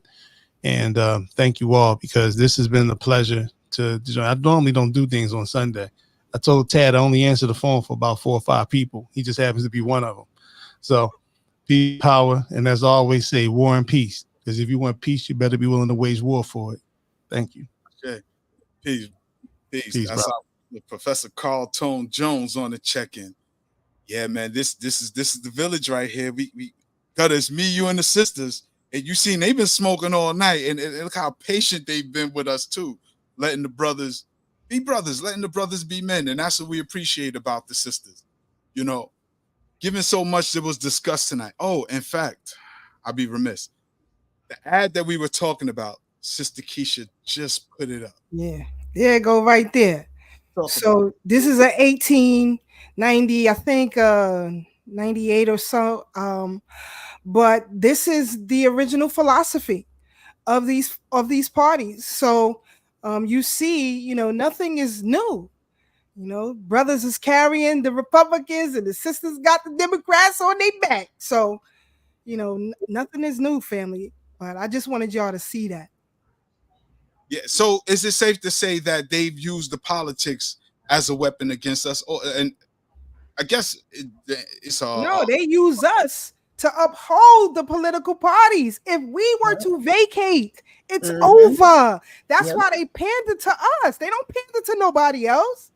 All right, we are the glue that hold this thing together. We just gotta So they pander to numbers, and they pander to numbers, and they pander to who's got the spending power. And in the last 100 years or more, the numbers have been Black people, and the spending power has been Black people. So now you got this thing, this shift that's coming, that's already here. This migration, this illegal migration, is as I think Dr. Anderson has said, it was a replacement of Black people. So, and now you got rumors of these people coming in here who are going to soon be able to vote illegally in this next election. Mm-hmm. Yep. Whether or not that's going to be, that's something to watch out for. When you talk about political elections and things like that, everybody wanted to talk about in 2016 about the Russian involvement in the election and things. That wasn't no Russians. I ain't gonna say who it was, but I think we all have an idea who it was intervening in the elections. But yeah, that's why it's so important for them to pander to us, because of the numbers and because of the spending power. But see, we don't have the, like I think Sister Keisha said, we don't have the knowledge and the historical understanding of what's actually happening and what's been happening to us to actually respond. The problem with Black people is, instead of us having the knowledge, because we don't have the knowledge, we're always reacting. We're always reacting to what they do instead of being. But if you knew, if you understood what was happening, you would be proactive. See? Right. And you won't have to react. That's why I was saying it's so important for us to have that political education and have an actual voting block. This is what Dr. Anderson was saying. When you don't have a voting block, then you really don't have any power. This is why they have political action committees. This is why they have all of these big organizations that donate so much money to a campaign. And then they have politicians who get in there and do things for them. Black people don't have that. Oh, I just got to jump in right there, Sister Ebony, because you said something that touched a nerve when you said political action committees. And I immediately thought of super PACs. And then immediately after that, my neurons were firing, because when I heard, I was invited, but I was not going. I was invited to come online. Same. Go to donate money to Kamala and her whatever she had going on. And I just thought to myself, if those women, the sorority women and whoever else was on there, if they would just commit that same energy to a super PAC for Black people, for the Black cause, that these political parties are always vetting, right? They never thought to do that for themselves. Exactly. Yep. And they raised millions of dollars. And they raised multi-millions, hundreds of millions of dollars for somebody who took control of the coffers of Biden. So she already had money. Exactly. And she wasn't I don't get too deep with it, to be honest with you. I'm like, I feel like I'm a little bit on the surface. I'm probably deeper than most, but still on the surface. No, you're right. You're right. And in 24 hours, let's not forget that. I'm sorry. I'm like you. In 24 hours, they raised that money. So if you can do that, it's just so, to me, it's so sickening that we don't see the power that we have. We just don't use it. Sis, I'm going to tag team off the ropes. For someone who they convinced themselves in an illogical, psychological way that she was Black, and every one of them knows she's not Black. Exactly. No, she's not Black. But they somehow, in such a sick psychological way, convinced themselves that she's Black, and we're going to give this money in the effort for her. For someone, and now I'm going to just go here, all right? And this wasn't even really what I wanted to say, but I just, I'm in the moment. Let it go. For someone for a group of women, okay, I'm on these AKAs and these other, divine nine, whatever they call themselves. For some people, now we know if you are a sorority, you've been to college. All right, we know this. So at some point, you guys didn't have the intelligence to say to yourself, when you listen to her speak, when you watch her on TV, that this woman is not presenting as someone who could, lead the choir at the local elementary school, much less the whole nation, which, we know that's in some ways a whole farce, but we won't go that deep. All right. You gave all this money to her campaign, but you didn't think, why don't we create our own super PAC? Why don't we create our own political action committee? Why don't we know that we have all of this spending power. We know that they're constantly coming. We know that we're the culture. We drive the culture in America, right? But we don't profit from it. Right. And so here's another failed opportunity, right? I didn't hear one Black person that was supposed to be of note make any demand, make any request. I heard that buffoon Steve Harvey get up there and say, why y'all asking, why y'all trying to make requests? Let her get in there first. I mean, if that is not the definition of putting the cart before the horse, I just don't know what is. I mean, you're right. You have to have an agenda. Everybody else has one. Exactly. That's what politics is about, an agenda. You have to have an agenda, and she has no agenda. She has no agenda. Not even forget about Black people. She has no agenda for the country. All of these people are taking turns driving. You know how you used to drive down south with your family, and people would take turns driving 3 4 hours. The Asians, the whites, the Jews, whoever, everybody's taking turns driving the car. We're not in the passenger seat. We're not in the back. We're not even in the trunk. We're being dragged by a car to wherever it goes. Mm-hmm. Yep. And I have such a problem with that we just cannot reach ourselves. Like, we're having this conversation, but some people, you can't even have a conversation like this because they're just totally oblivious. Mm-hmm. And it just, when you said political action committee, that kind of like set me on a path. Like, why are we not able to put that money that we buy Louis bags and Mercedes and, we got Starbucks every day and, and that's just a chump change. That's just a chump change.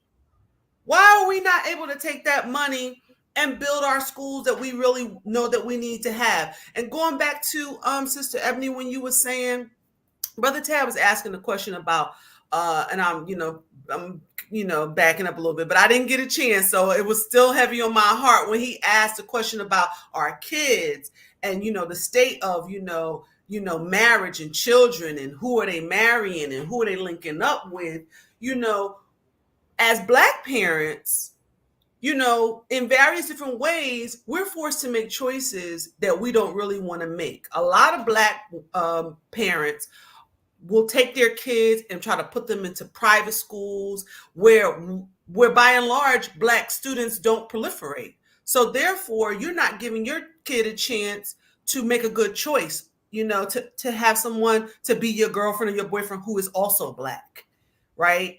It's slim pickings. So then the thing that I was thinking as you were talking, Sister Ebony, about that was, how we have wars on many fronts. And that's one of them, right? That our kids can't even make, a good choice about, for a mate or a boyfriend or a girlfriend. Not that it's going to be their lifelong mate, but even as a teenager, right? They don't have a good choice to make because 90% of the school is white and Asian or whatever. And then you got just a few Black kids to choose from, and they don't gravitate towards each other because they're taught not to. I used to work, so I worked in pharmaceuticals.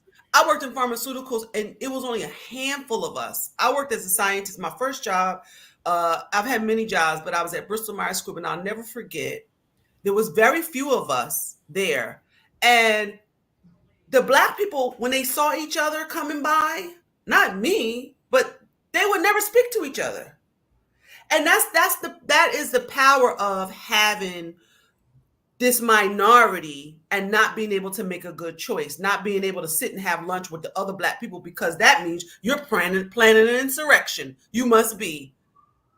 You see? And so these are, when I say there was wars on many fronts, it's not just guns, and arrows. It's, we can't even make good choices for ourselves because we got our heads stuck in the social media and everything else. So how are we building schools for our kids to learn the Black history, that we need to learn, or the political history, or whatever it might be? By the way, Sister Keisha, I do love homework. So when you said Martin Van Buren, he's not a person that I had studied, so I wrote him down. I'll be doing my homework to learn more from that angle about the Democratic Party. So thank you for that. But I'm gonna just put a pin in it right there. Dr. Covington, and it's funny you say that, because I think about my baby Kayla in the school that she goes to, because it's mixed, and it is a challenge when you're raising children. My baby's 17, and she got like the United Nations crew, because even when you got a small group of Black folks, right, in certain areas, the Black children that goes in these places, you don't even want your kids around them, because they mama home playing Megan Thee Stallion and all this, and they think that's Black culture, and you're like, to the kid, yo, for real. No, I mean, why did you even mention Megan? Because that right there is another reason why. If you're watching that and you're giving money to Kamala's super PAC or whatever you want to call it, and she brings on Megan Thee Stallion, like, what are we talking about? Exactly. You can't take none of this stuff seriously. I'm sorry. And the sad thing is, she probably went to Howard for free. And all of these women probably have owed thousands of dollars in school loans. And this woman probably went for free. Because remember, she is not Black. Foreign exchange. I still have questions if she really went and how much she participated. Did she graduate? I have questions. I really want to call Candace up and get her to do the deep dive. Well, I know that they're having their homecoming this weekend, and they have a whole shrine set up for her. Wow. I bet they do. Yeah, they do, which is sad. And it goes back to what you all had said before throughout this conversation.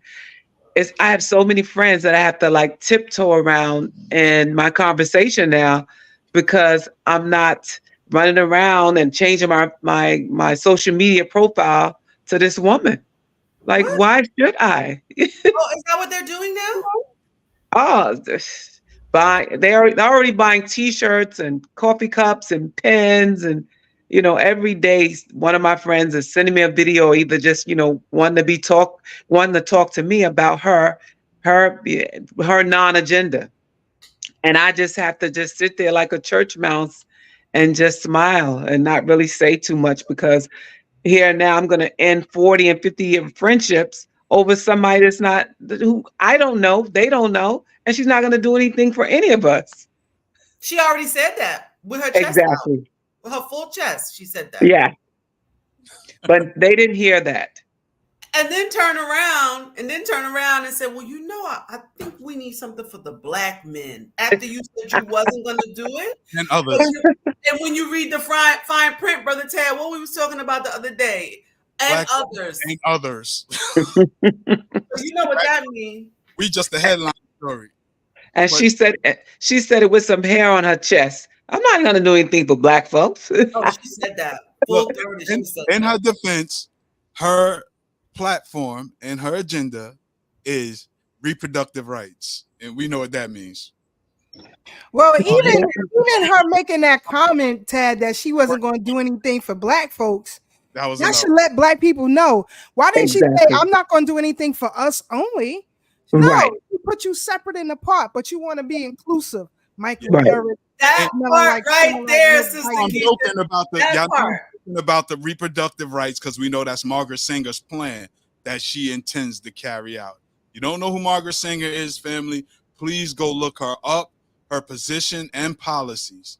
Please. She was never a friend of ours. She's Hillary Clinton's role model, Hillary Mhm. said Margaret Sanger was her role model, and she's a Goldwater girl. And if you don't know who Goldwater is, that's Senator Barry Goldwater. Please look up who these people are. Do your due diligence. We not just a bunch of angry black folks. Pay attention, and they figure y'all to be politically ignorant, so they could Yep. throw names out, and you don't know who they're talking about or what Right. they present. This You is know, Tad. brother, Tad, Hey, there was an exhibit at the Brooklyn Museum, and Sister Marcia could confirm what I'm saying. The exhibit is called The Dinner Party, and they have place settings for prominent women in history, right? They have one for Queen Hatshepsut, they have one for Sojourner Truth, they have one for Susan McKinney, and one that stuck out to me was the one for Margaret Sanger. Her place setting is a pair of hands, but there's blood overflowing. Very, very powerful to see. So it's right and exact what you're saying. I'm gonna go check that out. Brother Gutter, you wanted to say something real quick? I'm angry. Don't say we ain't angry. I'm angry. Yeah. I've been angry. I've been angry since a little nigga. Right. Righteous anger. Righteous rage. Yep. It's But the more is like if you're not angry as a black man, the more you learn, then something is wrong with you. yeah. Yeah. One of the things I often say on our other show, you know, with me and Sister Keisha, you know, because I crack my jokes over there. And one of the things I tell people, you know, because we got a right to be angry, but I don't let these people put me in that space because we know how, first of all, the physiological effects it has on our bodies and the way we respond to one another. But I love my folks. I love black people. I love this conversation. I'm not angry. I know I'm you not angry. right. Yeah, because I crack jokes all day. That helps soothe my anger. Yes. I know what you're saying. This is for the audience, Gutter. I know where you coming from, bro. Yeah, You know? I'm angry all the time, but I'm fatalistic though. Yeah. I look And at everything like the worst gonna happen anyway. We fucked up, you know what I mean? So we might as well might as well die for something. it's a fact. That's a fact. But family, we got about 3 minutes left. This is super dope. I'm glad to have the sisters back. Man, it's that quick. Yeah, welcome to the fold, Sister Ebony. I knew you would add value to this conversation because what I wanted to do was for our audience is We bring got great minds. We yeah, get great minds in here. and we need everyday common black folks, but that are doing things in the community as well as working within their family. Because as we discussed earlier, Professor Carl Tone Jones said, if you're going to nation build, you better start working within the family. You better start having families. And these are the conversations that we have within our family. As Sister Tam said, you know, you got to tiptoe around some people because a basic conversation like this can literally end a 40, 50-year friendship that you have with somebody because our people are so indoctrinated with the foolishness. I understand what our ancestors went through on the plantation when you talked about getting free. They look at you like you crazy. So people say, oh, I couldn't have been a slave back in the day. Not even recognize that you're a slave. You would have been the first one. Yes, sir. Yeah, exactly. Once they felt that sting. Yeah. Because I mean, most people have been enculturated into the culture of individuality.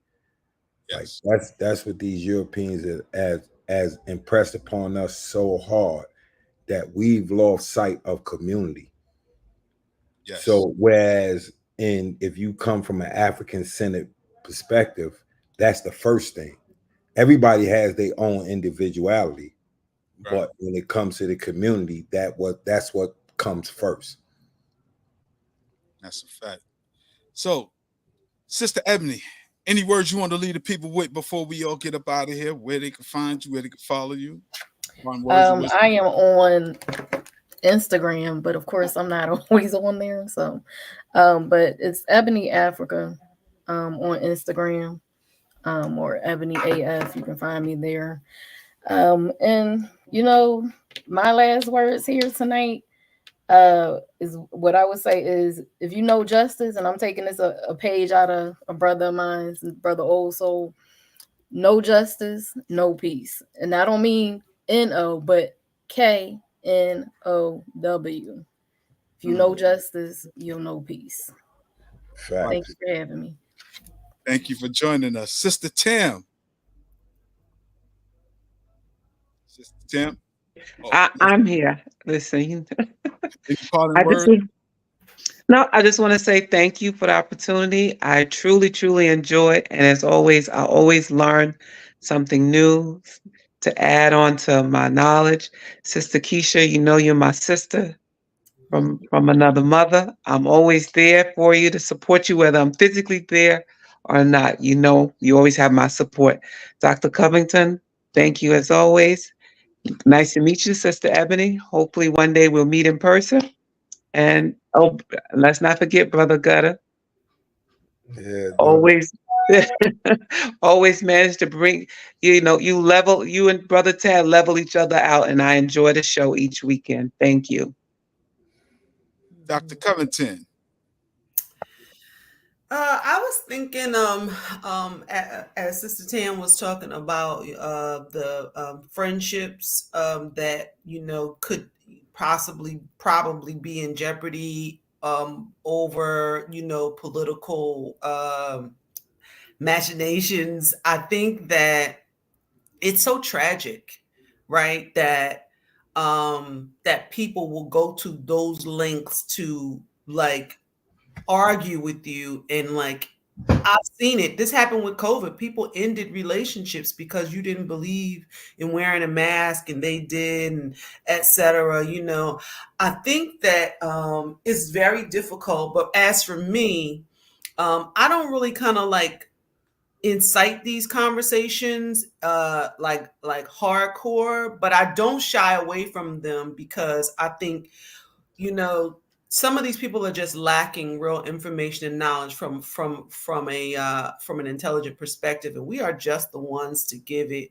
Understanding if you don't want to, you don't have to. But for me, I do speak, maybe sometimes sparingly, but I do speak out about the nonsense because I think we could just fall into a crevice, a crack, a deep crevasse, with the upcoming uh, elections, et cetera, like that. Like I think that we're faced with changing our money system. There's so many different things on the horizon that I think that Black people are not in position for. Some Black people are, some Black people are not. So whatever we can share, I think I think it's now. I think now is always the time. But I do appreciate Brother Tag, you inviting me and allowing me to, share in the space with all of these great individuals. To the sisters, like, you guys, I really did enjoy the perspective. I think we balanced the guys, perspective, and to the brothers that gutted that you're here, and then the guys who weren't here, I appreciate you as well. Gutter, I really appreciate, like that I know it might sound popular, but the anger that you were talking about, I just think that when we let go of that, knowing how wrong the wrong that has been done to us, I think we bow down and acquiesce to the ways of the world. And so I appreciate you because without we got to have balance, and you present that balance. So give thanks for that, and from the heart, for sure. So thanks to everyone for allowing me to share. Appreciate it. Sister Keisha. Thank you, OG Wisdom Podcast, for having me on again. I definitely appreciate the conversation and, all of the panelists. Sister Ebony, I'm now following you on the gram. I agree with Dr. Covington, the OG Wisdom Podcast. And as I told Brother Tad many years ago, when he wasn't comfortable with public speaking, I negated everything he said and told him, yes, you are. And but you guys balance each other out greatly. Continue to do what you're doing. That male energy is needed. I definitely appreciate you all. You can follow us on all social media platforms, Thorough Black Talk or K Fighter. You can find me. But one thing that I'm involved in right now, well, two things that I think it's very critical and point into the conversation today. Thursday, we had some conversations on our podcast, and we're trying to make some moves here in New York City to reinvigorate Sister Ebony and Sister Micah, a Black political party, or at least a pact, to get that going again here in New York. We did it before, and we will do it again.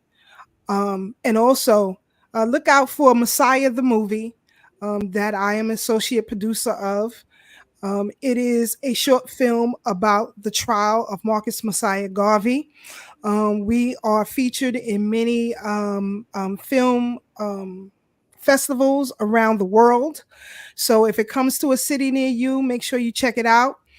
And if you have a group of children, adults, wherever, and you would like to visit museums and you want to study history from our perspective and a historical guy who can give you that reference, please reach out to me. You know, I'm doing them all the time. So, you know, I'll catch y'all on the fighting end. That's how I roll. Catch you on the fighting end. Let's do this. My sister, Gutter, any last words, brother? No, I just want to. I appreciate all the panelists that came on. Too bad they ain't get to see my face, because I'm looking gorgeous today. That's all I'm gonna say. You know what I mean? But I just appreciate everybody's voice, and just like the fight is in everybody and the intelligence. Because it's like we can't fight without intelligence, bro. Like that's one of my main, like, and like I'm of the mind, like Sister Covington was talking about she political discussions. I don't care. Like, yeah, you get mad, get glad, scratch your ass. That's it. I'm of that mind. I'm gonna tell you what it is. You understand? Because I have people that are of kind of both minds, and then when I tell them the negatives of both, they like, so you on the other side, and I'll be like, no, both parties are some shit.